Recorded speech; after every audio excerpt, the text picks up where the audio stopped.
Oh, Basilio, ano nangyari sa'yo? Mukha kang nag-alala. Kapitan, humihingi po ako ng tulong. Hindi ko na po kaya tiisin ang hirap ng buhay. Anong problema mo, Basilio? Wala na po kaming makain at nahihirapan na po ako sa aking pag-aaral ngayon. Huwag kang mag-alala, Basilio. Tutulungan kita. Isa kang mabuting bata at marami ka pang pangarap na tutuparin. Sige, pasok ka muna. Maraming salamat po, Kapitan Tiago.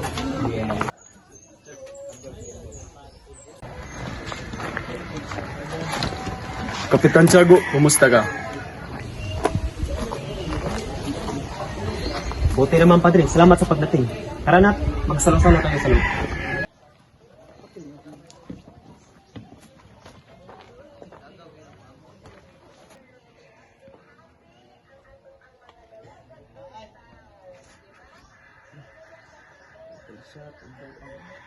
Napakalaking hamon ang kinakarap ng ating bayan sa kasalukuyan. Kailangan na nating magtulungan upang makamit ang pagbabago ng ating bayan. Tama ka, Padre. Hindi sapat ang mga kasiyahan sa salo-salo. Dapat tayo magtulungan para sa ikabuti ng ating bayan. Paalam, Kapitan Tiago, sana ay mahanap natin ang solusyon ng mga suliranin ng ating bayan. Salamat sa pagbisita mo, Padre. Hanggang sa muli.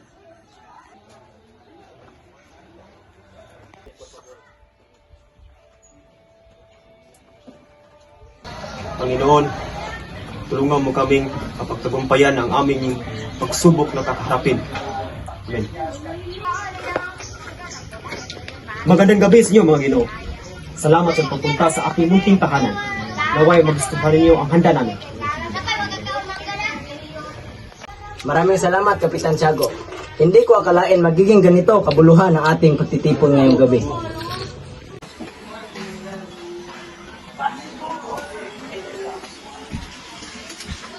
Tunay nga pong malaking hamon ang kinakarap sa ating bayan sa kasalukuyan. Kailangan nating magtulungan upang makamit ang pagbabago. Sang-ayon ako sa lahat ng inyong mga sinabi. Ngunit hindi sapat ang salita lamang. Kailangan nating kumilos at ipakita ang determinasyon para sa pagbabago ng ating bayan. Tama ka, Simon. Dapat natin labanan ang katiwalian at pag-abuso sa pamahalaan. Mga Ginoo, salamat sa imong mga opinyong na isambit. Naway magtuloy-tuloy ito sa ating pagtulungan para sa ikabuti ng ating bayan.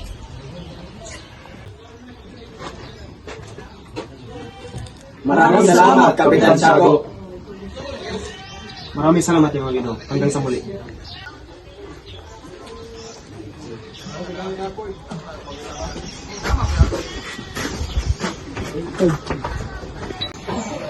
Kailangan ko rin mag-isip ng paraan kung paano makatulong at maingat ang ating bayan. Hindi simpleng pag-uusap lang.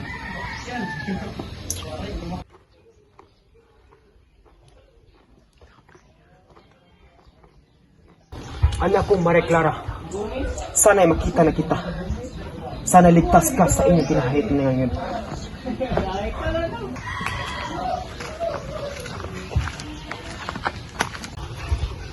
Kapitan Tiago, kumusta ang iyong panganay na anak? Hindi ko rin alam ang kaning kalagayan, Padre. Pero umaasa pa rin ako na magkikita kami. Hayaan niyo, Kapitan. Tiwala lang sa Diyos. Siguradong babalik din ang iyong anak. Maraming salamat, Padre.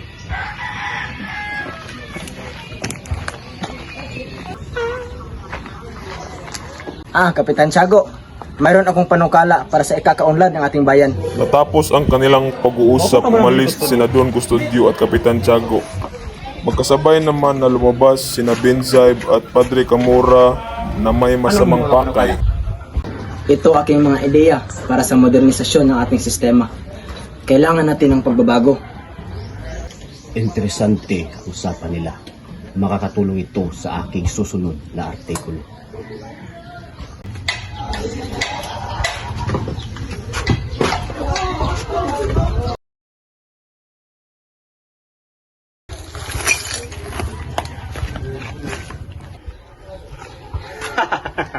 Mabuti, meron akong gagampi. Ang mga sekreto ng bayan ay dapat mailantad.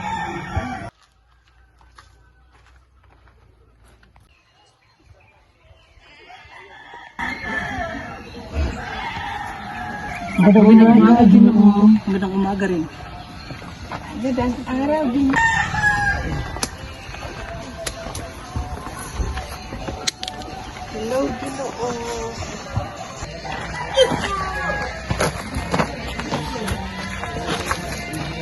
Magandang umaga, mga Ginoo.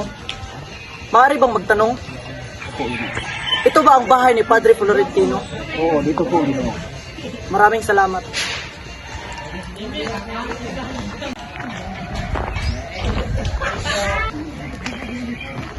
Magandang umaga, Padre Florentino. Magandang umaga rin, aking anak. Ako nga po pala ay isang kaibigan ni Crisostomo Ibarra. Nais kong kausapin ka tungkol sa mahalagang bagay. Ano ang iyong nais, aking anak? Nakita ko ang iyong pag-alala.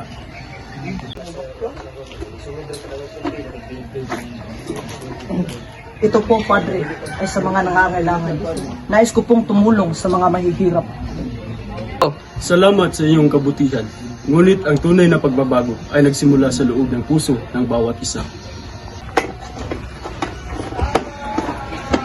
Maraming salamat, Padre Florentino, sa pagtanggap. Maraming salamat rin mo.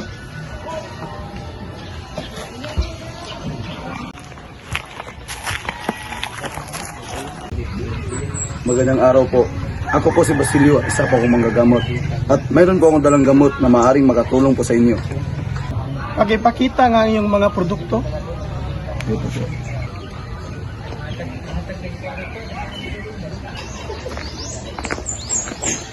Ako si Doña Victorina de Espadana. Ako ang pinakamaganda at pinakamaswerte sa bayan.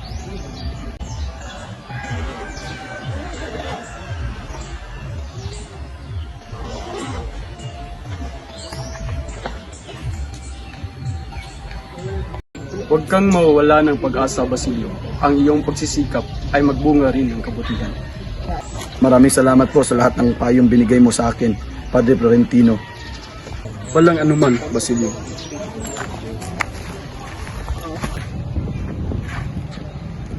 Ang mga tao ng San Diego ay tuloy na nagdurusa sa kahirapan at kawalang katarungan.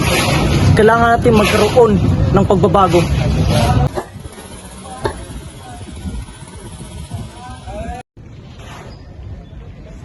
Oo, ngunit ang pagbabago ay hindi dapat nagmula sa karasan at paghiganti. Ang tunay na pagbabago ay nanggaling sa pag-unawa at pagmamahal sa kapwa. Subalit, Padre, paano pa natin makakamtan ang katarungan kung ang lipunan ay laganap, ang katiwalian at pang-aapi? Kailangan natin magtulungan upang ituwid ang pagkakamali at itaguyod ang katarungan sa pamamagitan ng pagkataong pamumuhay at pananampalataya.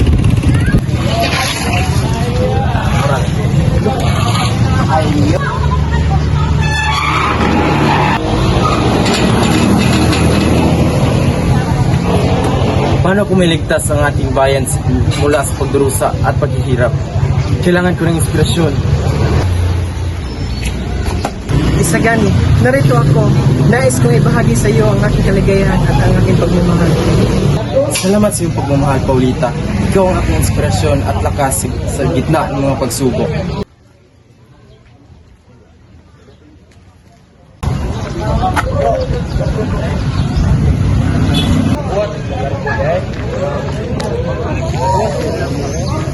Ang aking misyon ay patuloy na naglalayong makamtan ang pagbabago. Ang San Diego ay hindi dapat magsilbing biktima ng katiwalian at pang-aapi.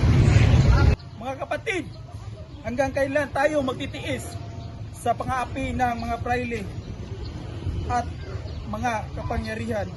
Kabisang talis, hindi na po namin kayang magtiis sa kahirapan. Ano ang dapat nating gawin? Ano ang iyong balak, kabisang talis? Hindi na ako magpakatuta sa mga praile. Ipapakita ko sa kanila na hindi nila kami kayang patahimikin ng ganun-ganun lang. Si Kabisang Talis ay hindi pa nagsisisi sa kanyang mga kasalanan. Dapat himukin siya sa mas masamang landas.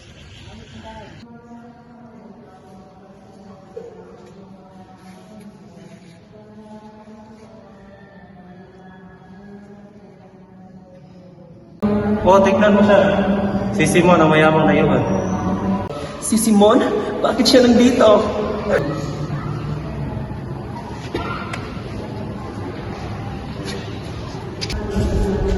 Simon, anong kagalakan ang idinulot mo sa ating pagtitipoy? Padre, ang kagalakan ay hindi lamang sa pagdiriwang, kundi sa pagbabago nito na dala ng ating lipunan. Ano ba ang iyong ibig sabihin, Simon? Gusto kong ipakita, Padre, na kahit sa gitna ng kasiyahan, may mga suliranin pa rin tayong dapat harapin at baguhin sa ating bayan. Maligayang Pasko sa inyong lahat. Kahit papaano, nagsama-sama pa rin tayo ngayong araw na ito. Opo, Ama. Kahit mahirap ang sitwasyon natin, ang mahalaga ay magkasama tayo. Oo nga, at napakaswerte natin. At may kaunti tayong handa. Pero nasaan si Tano? Hindi ko rin alam, Itay. Sana ay nasa mabuting kalagayan. Ang malaga ngayon ay pagdiwag natin ang Pasko na may pag-asa. Ama, may naipon po akong pera mula sa aking trabaho. Baka po ito makatulong para matubos ang ating lupain. Napakabuti mo, anak Julie. Pero ayokong mahirapan ka. Lalo na sapat na yung ginagawa para sa atin. Oo nga, Julie. Huwag mo nang aalahanin yun. Ang mabuti magkasama tayo ngayon. Hindi ko mapatawad ang mga praile na nakagaw ng ating lupa. Kung may magagawa lang ako. Ama, magtiwala tayo sa Diyos. May darating ding hustisya. Tama si Julie. Maghintay tayo. Ang mahalaga ngayon ay ating pagsasama. Maligayang Pasko, mga anak. Ama, napakahirap na ang sitwasyon natin. Kailangan na natin maghanap ng paraan upang mabawi ang ating lupain. Hindi ko akalain na natin tayo sa ganitong kalagayan. Sana ay may magawa tayong paraan.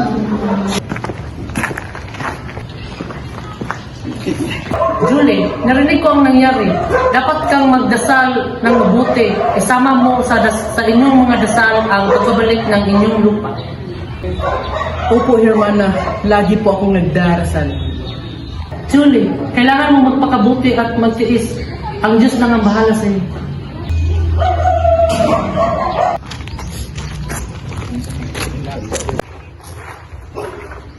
Kabisan Talis, narinig namin ang nangyari. Huwag kayo mag-alala, kasama namin kami. Oo nga, kasama niyo kami. Maraming salamat sa inyo. Hindi ko alam kung paano namin mamalampasan ang mga ito. Pero nagpasalamat ako sa inyong mga sumusuporta. Ang mahalaga, magtulungan tayo. Huwag tayo mawala ng pag-asa. Julie, maging matatag ka. Alam kong mahirap, pero kailangan natin magtitiis. Oo, Ama. Gagawin ko po ang lahat para sa ating pamilya. Naniniwala akong may darating din na hustisya.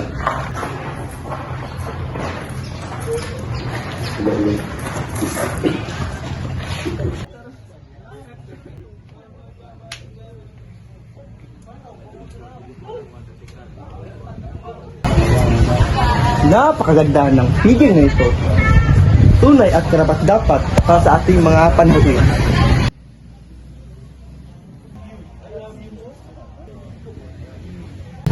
Magandang gabi, Kapitan General. Nakahanda na ang lahat ayon sa inyong kagustuhan. Salamat, Simon. Alam kong magagawa mo ito ng maayos. Ano ang balak mo para sa gabing ito? Isang palabas na hindi nila malilimutan. Ang kayamanan ay magtatagpo ng karelataan ngayong gabi. Padre Irene, ano sa tingin mo ang plano ni Simon sa gabing ito? Ha ha ha. Walang nakakaalam na tunay na inisip ni Simon. Pero sigurado akong magandang palabas.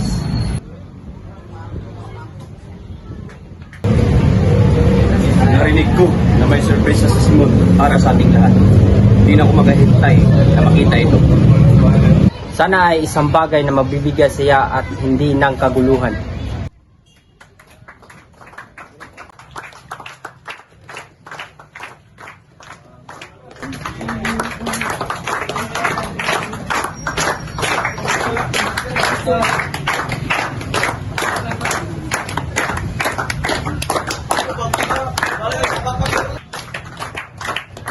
Mga Ginoo at Ginang, Magandang gabi sa inyong lahat. Ipinagmamalaki kong ipakilala ang isang munting handog para sa inyong lahat. Isang kwento ng kayamanan at karalitaan. Napakahusay. Ang galing ng pagkagagawa nito. Ang kayamanan at karalitaan ay magkasama sa ating lipunan. Ang tanong ay, ano ang gagawin natin upang mabago ang sitwasyong ito? Napakahusay na palabas, Simon. Nakaisip mo kami lahat. Iyon ang aking layunin, Padre. Ang pag-isipin ng lahat sa tunay na kalagayan ng ating lipunan. Salamat sa magandang palabas, Simon. Tunay na kakaiba ang iyong pag-iisip. Ang lahat ay para sa kabubuti ng ating bayan, Kapitan General.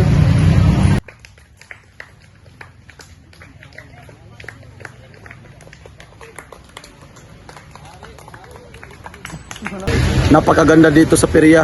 Kahit papano, nalilimutan ko ang mga problema ko.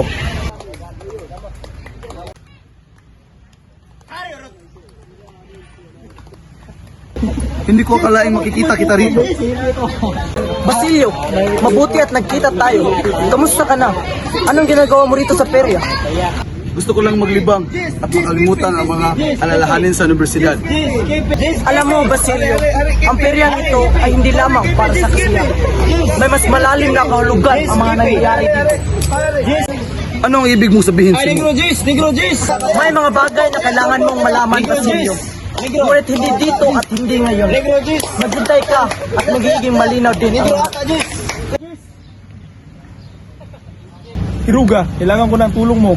Ang aking mga pamilya ay nasa panganib. Ang aking lupain, inaangkin ng mga praile.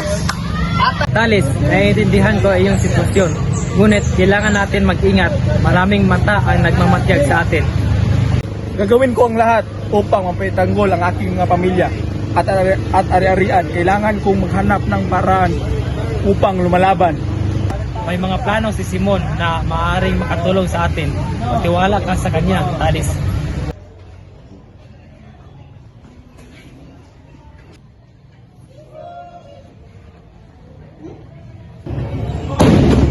Ang pisika ay isang mahalagang agham. Lahat ng bagay ay may paliwanag. Ngayon, sino ang nakakapagpaliwanag ng batas ni Newton? Padre Melon, si Placido po ang magaling dito. Siya ang dapat magpaliwanag. Ang batas ni Newton ay nagsasaad na ang bawat aksyon ay may katumbas na reaksyon. Tama! Ngunit hindi sapat ang iyong paliwanag. Kailangan may detalye. Bakit hindi mo alam ang buong paliwanag? Hindi ka ba nag-aaral? Nag-aaral po ako, Padre. Ngunit hindi ko lubos na nauunawaan. Hindi lubos na nauunawaan? Isa kang hangal! Umupo ka na nga dyan at huwag ka nang magpapanggap na may alam.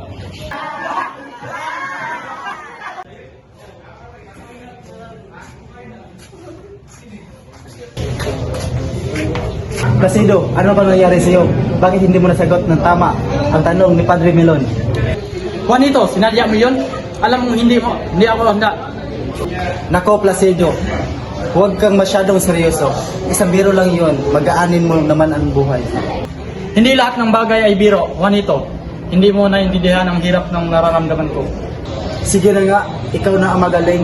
Magpahinga ka na lang at huwag kang mag-isip ng masama. Bakit ganito ang buhay sa universidad? Wala na bang pag-asa?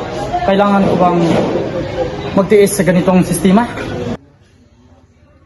Mga kaibigan, ang panahon na para sa ating paghahanda ay dumating na. Kailangan nating maging handa sa darating na pangyayari. Pero Simon, ano ba talaga ang ating layunin at kahulugan ng mga plano? Ang layunin natin ay magkaroon ng pagbabago sa ating lipunan. Ang ating mga plano ay may layong pagtanggal sa katiwalian at pang-aapi. Ngayon pa man, Simon, kailangan natin dapat sigurading tama at wasto ang ating mga hakbang. Hindi natin dapat madamay ang mga inosenteng tao sa ating laban. Oo, Padre Florentino. Subalit, sa gitna ng katiwalian at pang-aapi, minsan ay kailangan nating gumamit ng mapanakip, pusong paraan. Tama ka, Simon. Ngunit dapat nating tandaan ang ating hakbang ay dapat magdudulot ng makabuluhang pagbabago sa ating lipunan. Ganito ang ating plano. Una, kailangan natin na magkaroon ng suporta mula sa mamamayan. Pangalawa, dapat natin isulong ang ating atikain sa lehitimong pamaraan. Mga kaibigan, ang ating pakikibaka ay hindi magiging madali. Ngunit sa tulong ng bawat isa, magtatagumpay tayo sa ating layunin. Ang ating pagkakaisa at determinasyon ay magiging susi sa tagumpay. Hayaan natin ang kabutihan at katotohanan ang mananaig sa uli. Simon, maraming salamat sa iyong mga pangkat.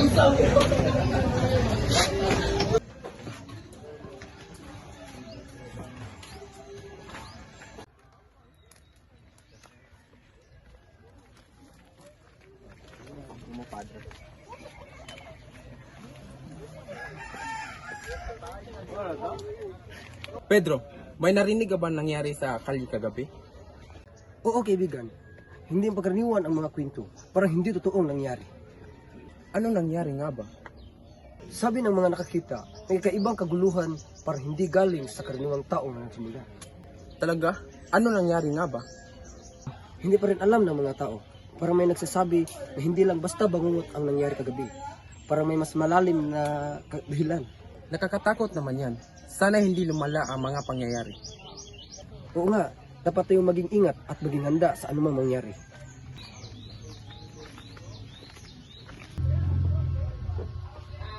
Hindi na tayo dapat pag-atubili. Kailangan magsimula na tayo sa plano. Pero Ginoong Simon, paano pag mabigo tayo? Maraming buhay ang masasakripisyo. Hindi na oras na pag-kailangan, Basilio. Kailangan na natin ng pagbago at ito lang ang paraan. Tama si Mata, Basilio. Ang bawat hakbang na gagawin natin ngayon ay para sa kinabukasan ng ating bayan. Hindi na tayo dapat matakot. Ginoong Simon, ano ang mga balita? Handa na ang lahat, kagalang-galang na kapitan. Naghihintay na lamang tayo ng tamang pagkakataon. Simon, tiwala ko sa iyong mga plano.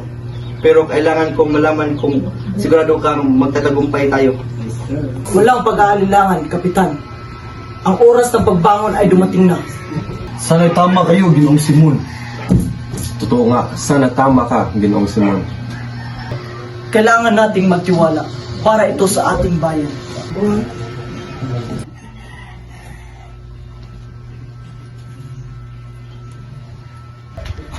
Tandaan nyo, hindi tayo pwedeng magkamali. Ang kinabukasan ng bayan ay nakasalalay dito. Mag-ingat kayo, Ginoong Simon. Ipagdasal ko ang ating tagumpay. Salamat, Mata. Sa susunod na magkita tayo, sana'y malaya na tayo. Mga kasama, dumating na ang panahon ng ating pakikipaglaban. Ang ating layunin ay makamtan ang kalayaan at katarungan para sa ating bayan. Tama si Simon. Kailangan nating maging handa sa kahit anumang mangyari. Ang malaga, hindi tayo susuko hanggang makamit ang ating mga pangarap. Tayo natin ipakita sa kanila na hindi tayo magpapalupig. Ang kalayaan ay nasa ating mga kamay. Para sa kalayaan! Tara na, mga kasama!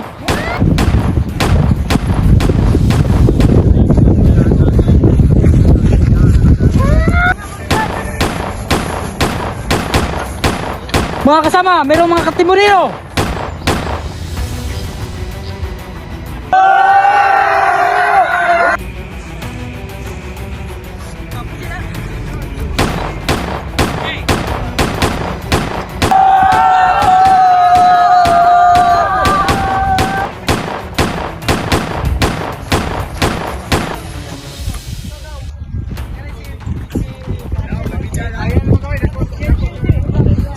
Mga kasama, huwag tayong atras! Ipaglaban natin ang ating kalayaan!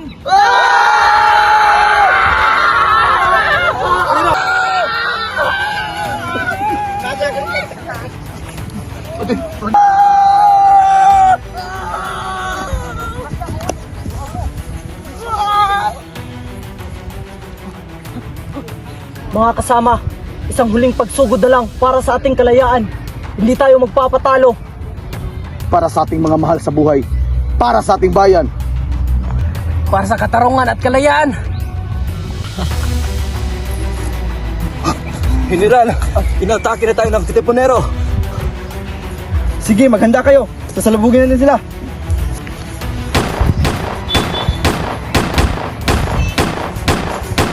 Anong ginagawa nyo? Hindi kayo mananalo sa inyong pag-aalsa.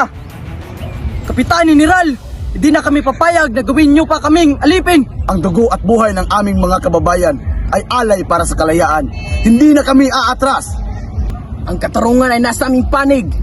Handa kami lumaban hanggang sa huli.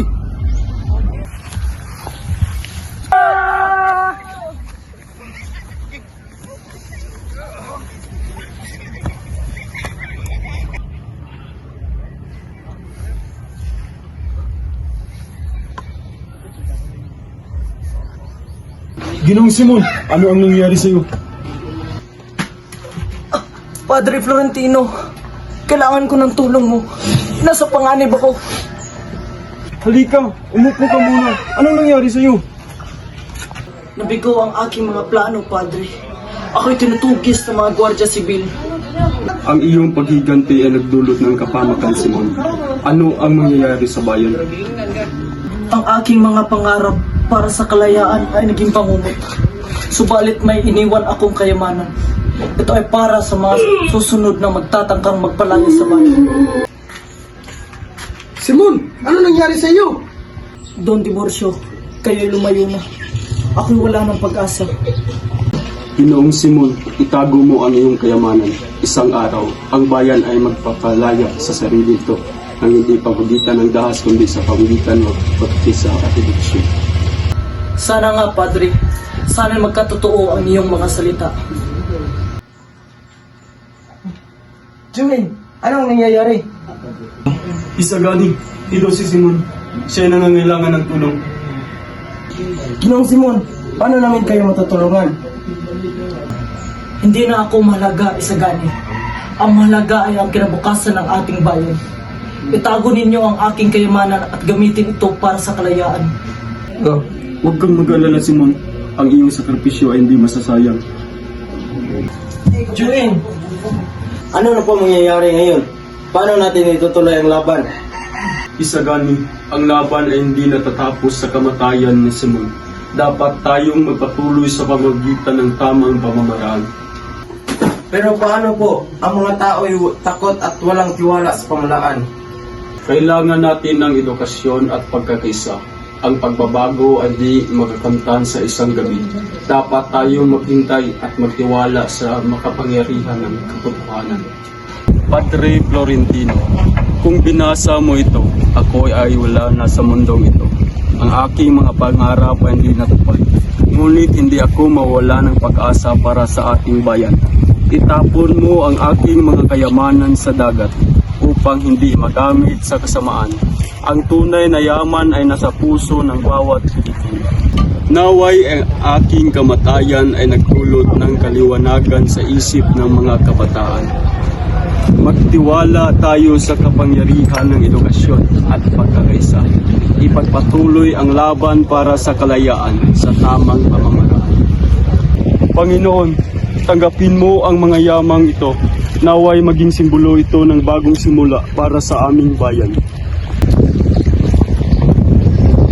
Ang dagat ay magsisilbing saksi sa ating mga pangarap at sakripisyo. Naway magdala ito ng pag-asa at inspirasyon sa mga susunod na henerasyon.